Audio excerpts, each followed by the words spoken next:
Welcome students to my class of BA Part 1 English Literature. We will study Paper 1 Section A, and if you recall, in the last lecture we had started studying the poems, the sonnets of a very popular poet of Britain, William Shakespeare's sonnets, and we studied his sonnet prescribed in your course, Shall I Compare Thee to a Summer's Day? Today, in this class, we are going to continue studying sonnets of Shakespeare, and let's see which uh, of his William Shakespeare's poem are we going to study now. By now, you all know that William Shakespeare was born in 1564 in Stratford upon Avon in England, and in this class, we are now going to study his poem Not Marble Nor the Gilded Monuments, which was published first in 1609. So, like his earlier Shall I Compare Thee to a Summer's Day, this poem also addressed to his young friend, who is conjectured to be a person or a young friend known with the initials WH. So let's see what Shakespeare talks about here in this sonnet, Not Marble Nor the Gilded Monuments. Sonnet, if you remember from what you have studied in your classes earlier, is a poetic form which originated in Italy first, and the term sonnet is basically derived from the word sonetto, which means a little poem, which is basically sung with the accompaniment of an instrument. So, by the 13th century, we find that uh, it signified a poem of 14 lines, which is a characteristic feature of a sonnet, and divided into an octave and sestet that follows a strict rhyme scheme and specific structure. So, in England, Shakespeare used three quatrains in alternate rhyme followed by a concluding couplet, and the rhyme scheme goes like A B A B, C D C D, E F E F, and the concluding couplet which rhymes as G G. So, this would be the rhyme scheme which would be followed in all his sonnets. So, Not Marble Nor Gilded Monument is his 55th sonnet, and in this sonnet, William Shakespeare talks about the limitations of the worldly glory and grandeur, and all the beautiful monuments, memorials, statues erected by princes, rulers, and the rich so that they can perpetuate their name and their memory can remain in the hearts of people. They erect all these statues and monuments, but they are all subject to destruction and deterioration with time, because we all know that nothing in this world is immortal. Everything, whether human or non living thing, undergoes destruction, and death is a reality. Neither the buildings made of white marble, nor the gilded monuments, or the statues of great princes and are everlasting. All of them will be ruined by the cruel hands of time. But here, the emphasis in this sonnet by Shakespeare is about the power of the written word of the poem and poetry which survives the destruction of time. So, the written word which keeps on being uh, uh, transferred from one era to the other, the written words of this poem, the poet will, through this poem, immortalize the memory of his friend till the day of the last judgment. So, this poem, the subject matter of this poem is very relevant if we see during these times when we have been attacked by this virus, which has affected us all very badly, and nothing seems to be important, or all the extraneous things, they have no meaning, because life itself um is of the utmost importance. So let us see how the poet here tries to immortalize the memory of his friend. So, as we have just read, the poem, the sonnet, Shakespeare divides into three quatrains of 4 lines each, and concludes it with a couplet of 2 lines. So, let us read the quatrain 1.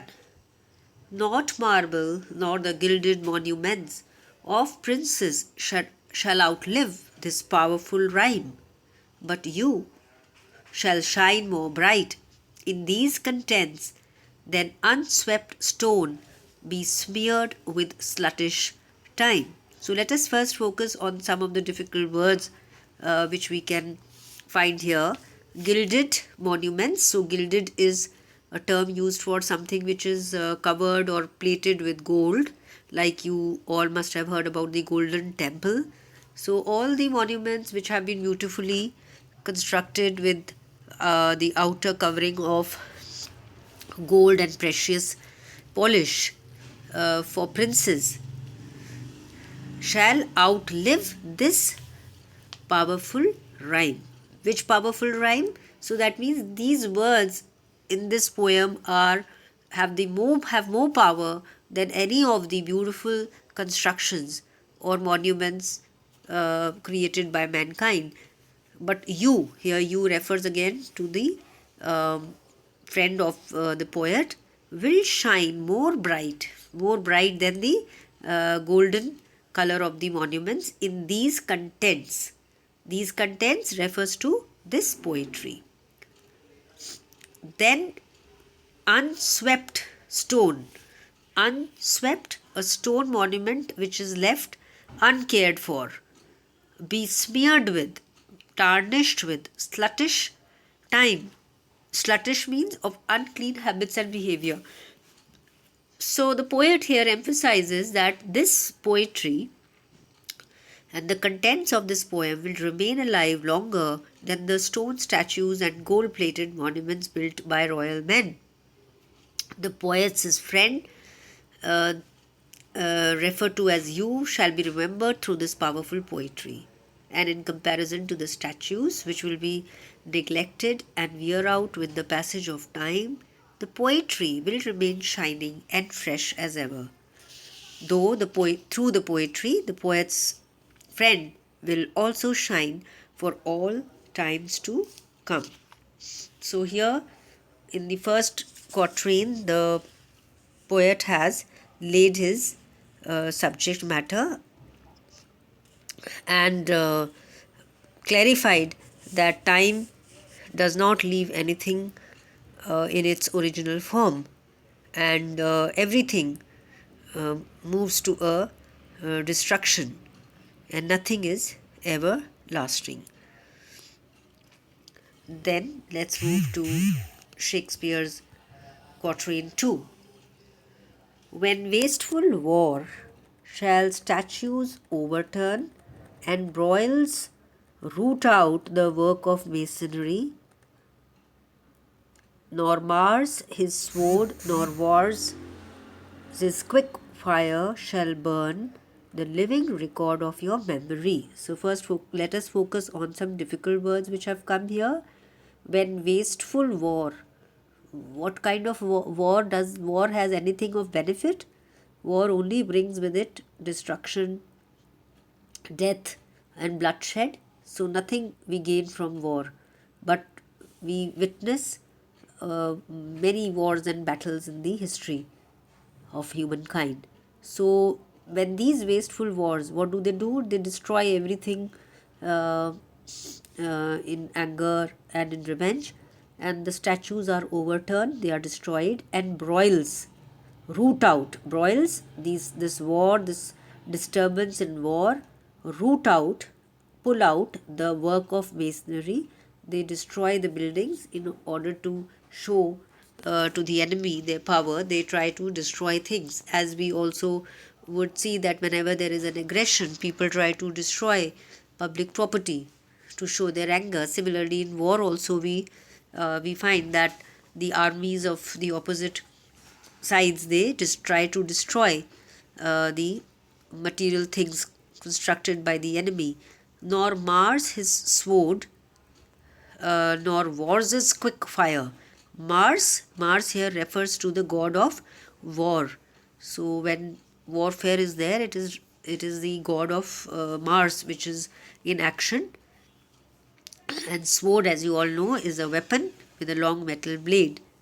Quick fire, lively, fast moving fire shall burn the living record of your memory. So everything may get destroyed, but the poetry or the living record of the memory of his friend would be preserved in these lines of the sonnet by the poet. So we find that the poet in these lines again emphasizes that all the buildings and the constructions, they are at the mercy of these war, and they are the wasteful war which destroy what is created by royal men, and they ruin everything. But this poetry which is written in the memory of his friend cannot be destroyed even by the greatest warriors like Mars. It will survive through all the wars. Let us now focus on quatrain 3. Against death and all oblivious enmity shall you pace forth, your praise shall still find room, even in the eyes of all posterity that wear this world out to the ending doom. So, again, let us first focus on the words. The first word is actually the short form of against. Against death and all oblivious enmity. Oblivious enmity, enmity which is forgetful of everything and so seeks to destroy everything, which does not consider anything which can stop the destruction. Shall you pace forth, stride forwards. Your praise shall still find room, even in the eyes of all posterity. Posterity refers to the future generations to come in the history of mankind that wear this world out to the ending doom. Doom refers to the doomsday, the day on which, according to the Christian mythology, which is the last judgment which will occur, where everyone's record would be seen by God. So, here in these lines, the poet talks about that even after his death, in the face of all his enemies, the brave man, that is the young friend, shall remain alive, though he may get a physical death, but he will live, he'll be alive through this poem. And all the generations that will be born on this earth till the end of the world will read this poem and praise the poet's beloved. So these lines come to be true because we are now reading this poem of Shakespeare after so many years. So what he's trying to say is fulfilled, that his friends' image is still retained in these lines, and his purpose of making him immortal is served. And in the end, the couplet says, so till the judgment that yourself arise, you live in this and dwell in lovers' eyes.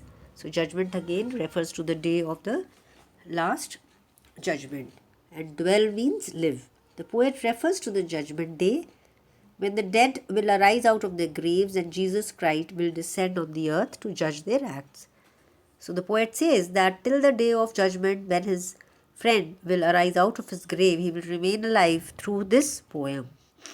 Till he gets his birth again, he will remain alive. Everyone who reads the poem will praise the brave man, his friend, and thus he shall live in the eyes of his beloved. So we find that just like in Shall I Compare Thee, the sonnet where Shakespeare tried to compare his friend to a summer's day, which is considered to be such a warm, bright day, but it also stands to naught when it is compared to his friend. So, in these sonnets, the focus is on the love Shakespeare has for this. Through the poet, he tries to convey his love for his friend. So, these are basically his love sonnets, and with this, we have completed the first two sonnets. And in the next lecture, we will study his last sonnet prescribed in your syllabus in first year, that is Remembrance. So, this is the end of the lesson. Thank you.